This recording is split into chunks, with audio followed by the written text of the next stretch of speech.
Pada part sebelumnya, Yunwin menanyakan apa kabar Jianggu saat ini dan menjawab hal itu. Dikatakan bahwa berita terakhir dari dunia murim yang didengar oleh Heavenly Destroyer penuh dengan kejutan. Aliansi murim terbesar dalam sejarah didirikan oleh mantan ketua asosiasi Northern Blade, Dugu Hentian, sebagai pemimpinnya. Mereka menyerang sindikat Demonic Path yang terletak di pinggiran kota Hangzhou. Tetapi daripada kemenangan, mereka justru mengalami kekalahan yang sangat besar setelah melawan sindikat Demonic Path, di mana sindikat Demonic Path sudah bersiap untuk menghadapi mereka. Yunwen berkata, "Aku dengar aliansi murim itu punya jumlah yang lebih besar dari sindikat Demonic Path." Setelah mengatakan hal itu, Yunwen bertanya, bagaimana hal itu bisa terjadi? Menjawab hal itu, salah satu dari dua orang yang ada di depannya berkata, daripada melawan mereka secara langsung,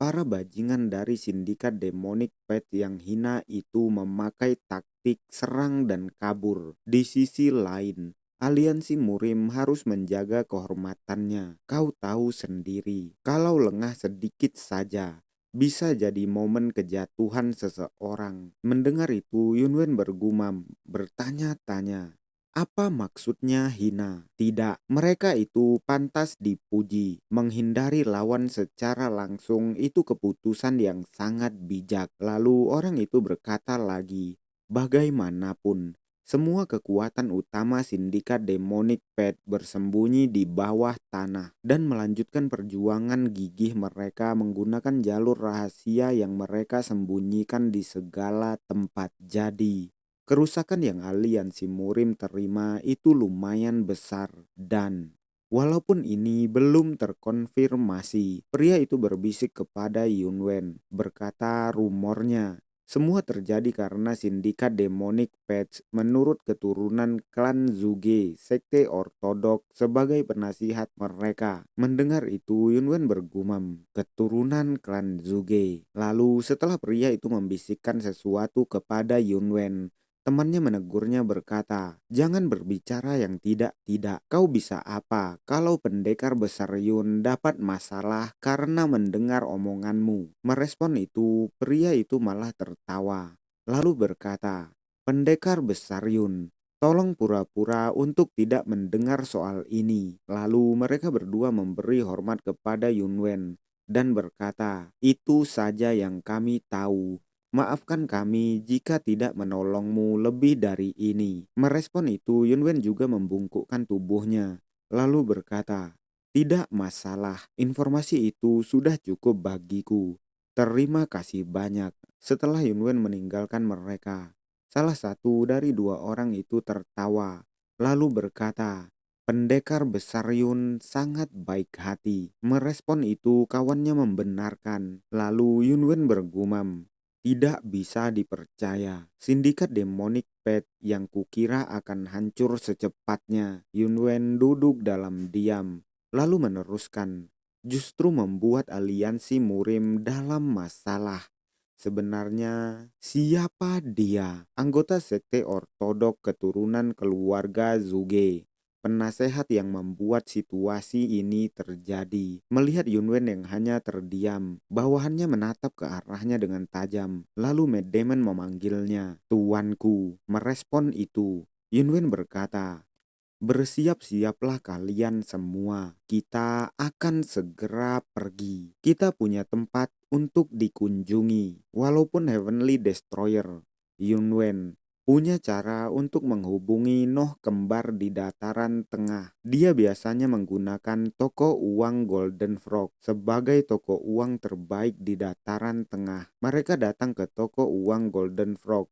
Toko uang Golden Frog adalah toko terbesar dan mempunyai cabang terbesar di setiap negara. Untuk yang belum menonton part sebelumnya, ini adalah milik Yunwen. Di dalam bangunan, seorang pria botak berteriak bertanya, siapa yang mencariku?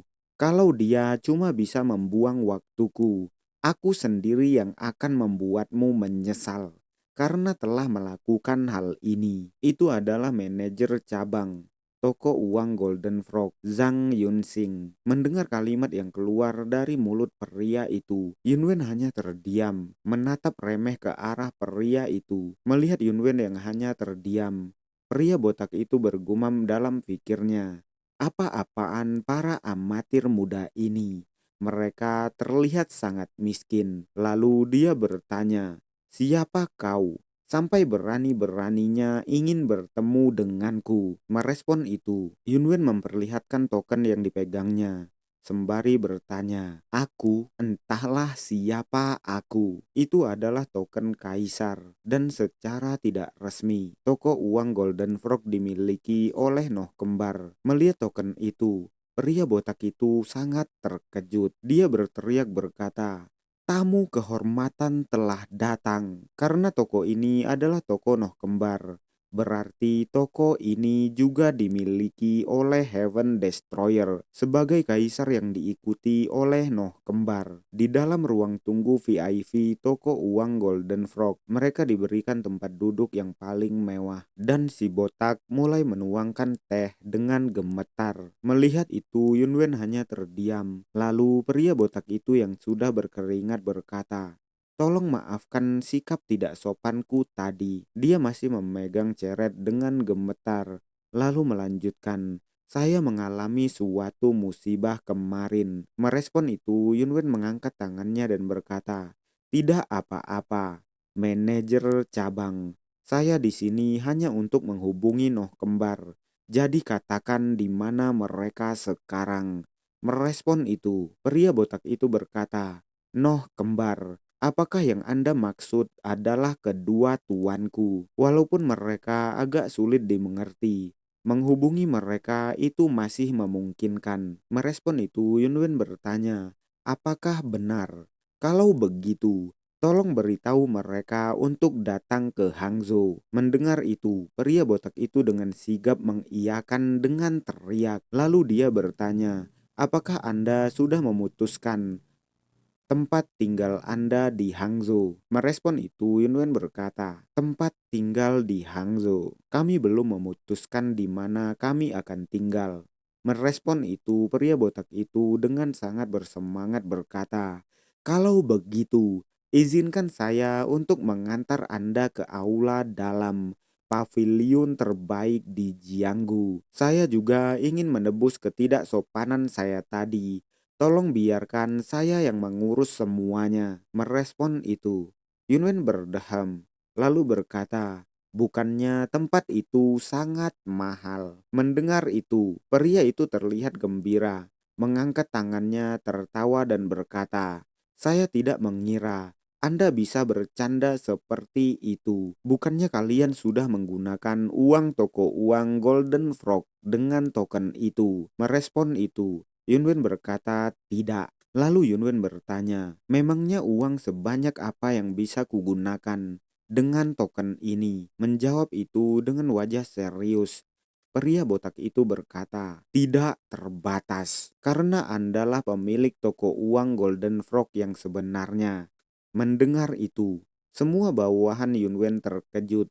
Bahkan Yunwen juga terkejut. Begitulah cara Heaven Destroyer Yunwen menyelesaikan urusannya dengan toko uang Golden Frog. Dan pada sore harinya, di sebuah penginapan, Yunwen terlihat di sana. Dia bergumam, tidak terbatas. Itu jumlah uang yang sangat besar. Untuk memiliki toko uang seperti ini, kalian berdua sangat hebat. Noh Kembar, berkatmu aku mempelajari hal baru. Setelah menggumamkan hal itu, Yunwen memutar tubuhnya dan melanjutkan gumamannya. Mulai sekarang, kita tidak akan punya masalah keuangan di dataran tengah Hangzhou.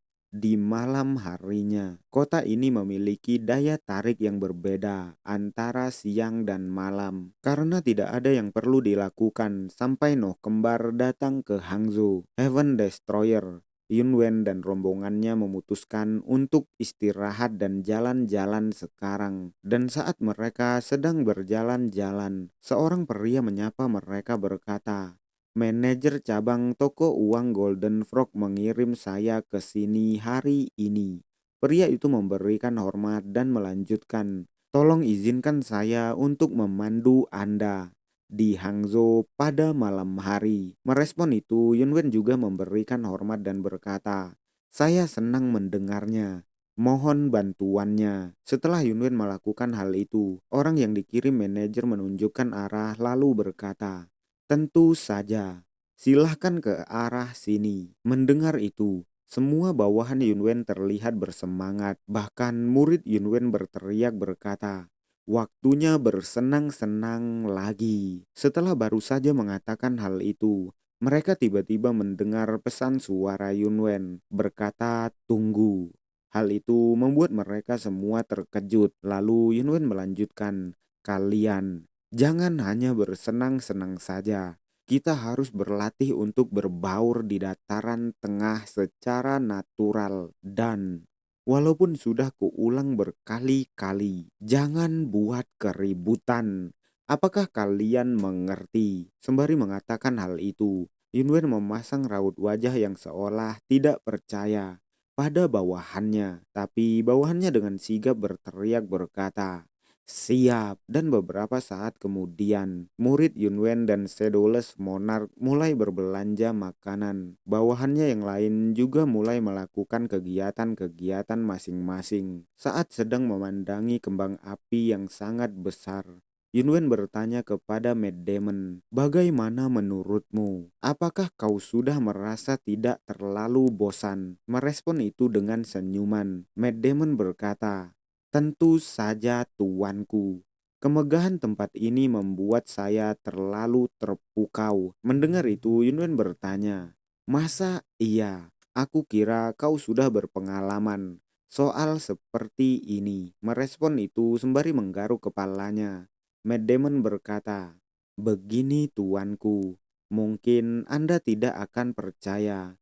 Tapi dalam 137 tahun hidup saya, ini merupakan pertama kalinya saya pergi ke tempat seperti ini. Itu karena saya sangat fokus pada seni bela diri. Mendengar itu membuat Yunwen seolah tidak percaya.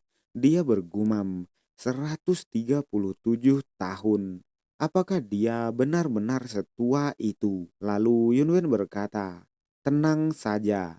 Aku akan menepati janjiku apapun yang terjadi. Kau tidak akan menyesal keluar dari kubah rahasia dan mengikutiku. Zui Guang, Mad Demonic Monarch. Mendengar itu, Mad Demon berterima kasih kepada tuannya. Lalu tiba-tiba, seseorang menyentuh pundaknya. Merasakan hal itu, Matt Damon yang sudah diperingati oleh Yunwen meminta maaf terlebih dahulu, tapi orang yang menabraknya terlihat sangat marah. Pria itu berkata, sialan, kau meminta maaf. Pria itu memancing emosi Matt Damon, tapi Matt Damon tidak terpancing. Pria itu menunjuk dada Matt Damon, lalu dia bertanya, apakah matamu di pantat? Melihat hal itu, Yunwen yang tidak percaya Matt Damon dapat menahan dirinya, terlihat pucat lalu bergumam, dasar si bodoh ini. Zui Guang, tolong tahan amarahmu. Sedangkan orang yang menabrak Matt Damon terus memakinya berkata, kau bisa lihat tidak? Bahuku cedera.